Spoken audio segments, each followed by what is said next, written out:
নমস্কার, বাস্তব জীবন চ্যানেলে আপনাদের সবাইকে স্বাগত। এই দুনিয়াতে বহুত গরিব মানুষ আছে। এই গরিবদের নিয়েই আজকের আরেকটি গল্প আপনাদের শোনাতে যাচ্ছি।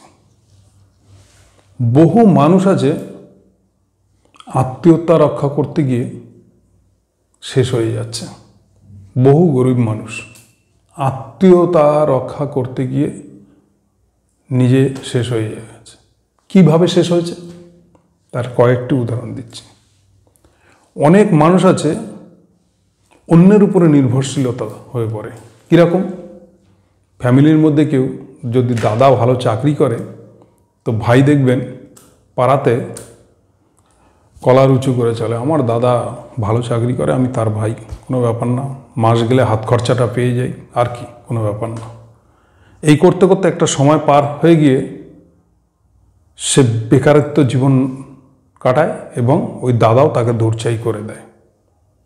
সংক্ষেপে বলছি, কারণ আমি যদি এগুলো বুঝিয়ে বলতে যাই কীরকমভাবে হয়েছে, কি হয়েছে, তাহলে এই গল্পটা অনেক বড় হবে আর আপনাদেরও ধৈর্য থাকবে না। এই গেল একরকম। অনেক ছেলে আছে, আমার বাবার তো অনেক কিছু আছে, তাহলে আমার এত ছটফটানির কী আছে, অত ব্যস্ত হওয়ার কী আছে, অনেক সময় পড়ে আছে, এখন খেলাধুলো, বন্ধু বান্ধব, আড্ডা করে বেড়াই, এই তো সবে কলেজ কমপ্লিট করলাম, এই করে আড্ডা মেরে সময় কাটিয়ে একটা সময় আসে তার বিবাহ জীবনে যেতে হবে। তখন যখন যায় নানা রকম সমস্যা, ভালো কাজ নেই, ভালো চাকরি নেই, ভালো ব্যবসা নেই, বাবার পুঁজি শেষ করে ফেলেছে, নানা রকম কারণে সন্তান বাবাতেও বিচ্ছেদ এসে যায় এবং তার জীবনে দুর্ভোগ নেমে আসে। আর এক ধরনের মানুষ আছে এই সমাজে, আত্মীয়তার উপরে ডিপেন্ড করে। ধরুন কোনো বাড়িতে 2-3 বোন থাকে, ভাই থাকে, মাসি পিসি থাকে, এরকম অনেকেরই অনেক রকম রিলেটেড থাকে। তার মধ্যে আপনি ধরুন অতি সাধারণ, আপনার দিন আনেন দিন খান, এরকম পজিশন হতেই পারে, আপনার আত্মীয় স্বজন সব কোটিপতি হয়েছে। আপনি যখন দিন আনেন দিন খান তখন আপনার এই বড় বড় আত্মীয়দের দিকে তাকিয়ে, আমার ভাইরা আছে, আমার শালা আছে, আমার দাদা আছে, আমার কাকা আছে, এদের বাড়িতে গিয়ে 2 দিন খেয়ে আসলেন, থাকলেন, বা আপনার ছেলেমেয়েরা গেল আনন্দ করে আসলো, আপনি ভাবছেন বেশ ভালো আছি তো, আমার কিসের অসুবিধা, যদি সেরকম কোনো বড় বিপদ আসে এইসব আত্মীয় স্বজনের কাছে যাব, তারা আমাকে কি ফেলে দেবে? এই চিন্তাধারা মন থেকে সরিয়ে ফেলুন। যারা এই 3 চিন্তাধারা নিয়ে চলেছে তারা আজকের জীবনের বহু কিছু হারিয়ে ফেলেছে। কারণ কি জানেন? অনেকে তো আপনার সাথে মিথ্যে সম্পর্ক রাখছে সামনাসামনি, কারণ আপনার অবস্থা খুব খারাপ, সমাজের ভয়ে সে বলতে পারছে না তুমি আমার বাড়িতে এসো না, আপনাকে কিন্তু সেদে ডাকে না, হয়তো আপনার শালি আপনাকে ডাকছে, হ্যাঁ এসো, কিন্তু আপনার ভাইরা কিন্তু মন থেকে বলছে না। ওই রাস্তায় দেখা হয়েছে, আপনার শালি বলতে হয় তাই বলেছে, আপনার ভাইরা কিন্তু আপনাকে মন থেকে ডাকছে না। এখন গেলে তো আর ঠেলে বের করে দিতে পারে না, তাই আপনি যাচ্ছেন হাসি মুখে, তারাও একটু দাঁত বের করে দিল, আপনি ভাবছেন এই তো আমার বিরাট এত বড় আত্মীয় হয়ে আমাকে বলছে থেকে যাও, খেয়ে যাও। কেন বলছে জানেন? তার বড়লোকি যে চাল চলন ব্যবস্থা আপনাকে দেখাচ্ছে, দেখো আমি কিভাবে লাইফ কাটাচ্ছি আর তুমি কি হালে, আজকে তোমাকে খেতে দিয়েছি খাসির মাংস অমুক তমুক দিয়ে, খাও, তোমার ঘরে তো সপ্তাহে 1 দিন জোটে না। এইটা বোঝাতে চাইছে আপনাকে, এটা অতি বাস্তব কথা। আপনি কিন্তু ভাবছেন না আমার আত্মীয় তাই আমাকে ডেকে ভালো মন্দ খাওয়াচ্ছে, আদর আস্তি করছে, ভুল ধারণা আপনার মধ্যে, এটা চ্যালেঞ্জ করে বলতে পারি আমি। তাই এই চিন্তাধারা থেকে সরে থাকুন।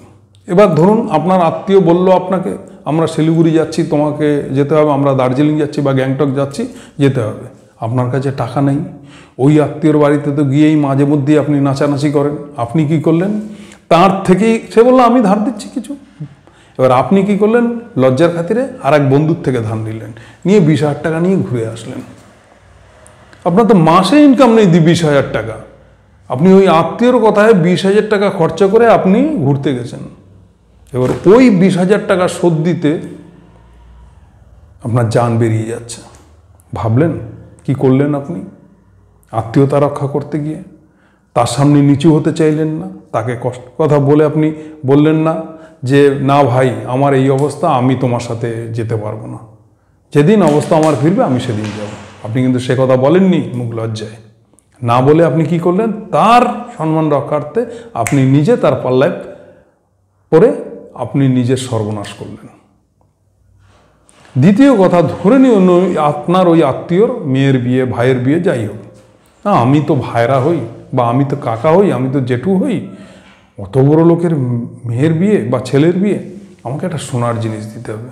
আরে আপনি আপনার নিজের গিন্নিকে কোনোদিন সোনার জিনিস বানিয়ে দিতে পারেননি, আপনি কি করলেন, সোনার দোকানে 10,000 টাকা 15,000 টাকা দেনা করে আপনি একটা বড় নিয়ে গেলেন। কেন?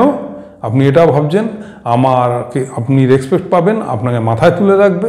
আরে তার বাড়িতে আপনার মতো বহু লোক, তার বন্ধু বান্ধবরাও ওই রকম ধরনের প্রেজেন্টেশন নিয়ে এসছে, আপনার ওই প্রেজেন্টেশনের কোনো মূল্য নেই। আপনি কি করছেন, নিজেকে বলতে গেলে এক কথায় বলা যায় বিক্রি হয়ে আপনি সেই আত্মীয়তা রক্ষা করছেন। এইভাবে করতে করতে করতে করতে আপনি দেনায় জড়িয়ে যাচ্ছেন, কিন্তু সে ব্যক্তি কিন্তু বুঝতে পারছে না। সে জানে আপনি আত্মীয়তা রক্ষা করতে কীভাবে রাখবেন সেটা তো আপনার ব্যাপার, কিন্তু আপনি কোনোদিন আমল দিয়েছেন? দেননি যে এটা এই পরিণাম হতে পারে। তার একটি উদাহরণ দিই। এই ধরনের যারা আত্মীয়তা করে তাকে একদিন আমি দেখেছি চোখের জল ফেলতে। কীরকম জানেন? তার ছেলের একটি ব্যবসা খুলেছে, সেখানে 1,02,000 মতন টাকা লাগবে। তখন তার ওই বড়লোক আত্মীয়র কাছে গেছে, গিয়ে প্রথমে বলছে যে আমার 1,02,000 টাকা দরকার, ছেলে এরকম ব্যবসায় নেমেছে, যদি এই টাকাটা হয় তো ব্যবসাটা ভালো, সবই রেডি করে ফেলেছে, তো দিতে পারলে আমাদের একটু দুঃখের দিন ঘুচবে। বাস, ও তো বিরাট আশায় গেছে যে আমার এই আত্মীয়র কাছে লাখ লাখ টাকা আলমারিতে পড়ে থাকে, আমি বলার সাথে সাথে বের করে দেবে, সেই আশায় গেছে। যখনই এই কথা বলার সাথে, না ভাই আমার খুব টানাটানি, আমার অমুক, আমারই চলছে না, নানা রকম কথা বলতে শুরু করে দিল। তখন বললো টাকাটা তো আমার 15 দিনের মধ্যে লাগবে, আমি তো তোমার কাছে আসছিলাম বিরাট আশায় যে তুমি আমাকে এটা দেবে, তুমি না করে দিলে এবার আমি কি করব, আমি তো ডুবে যাব, আর আমি তো ব্যবসায় অর্ধেক পুঁজি ঢেলে ফেলেছি, এখন যদি আমার ফেরারও পথ নেই তাহলে আমি আরও সর্বহারা হয়ে যাব। তখন দেখুন উনি বলছে কি আর করব, এই শর্ট টাইমের মধ্যে আমার 15 দিনের মধ্যে টাকা লাগবে, তাহলে বাড়িটুকুই বিক্রি করে দেবো, আর কি আছে, দরকার হলে ভাড়া বাড়িতে চলে যাব। তখন ওই আত্মীয়টি বলছে, তুমি যে এত শর্ট টাইমের মধ্যে কোথায় খরিদ্দার পাবে, এত তাড়াতাড়ি বিক্রি হবে? কেউ কি এত দাম দিতে চাইবে? এত শর্ট টাইমে তোমার জরুরি শুনলে তো তোমাকে কম দাম দেবে। তখন বলছে আমার বাড়ির দাম তো 20-30 লাখ টাকা আছে, যদি কেউ 5 লাখ টাকা কমেও দেয় তা কি আছে, কি করবো, এখন তো আমার লাগবে, আমার তো কিছু করার নেই। তখন ওই আত্মীয়টার কি বলছে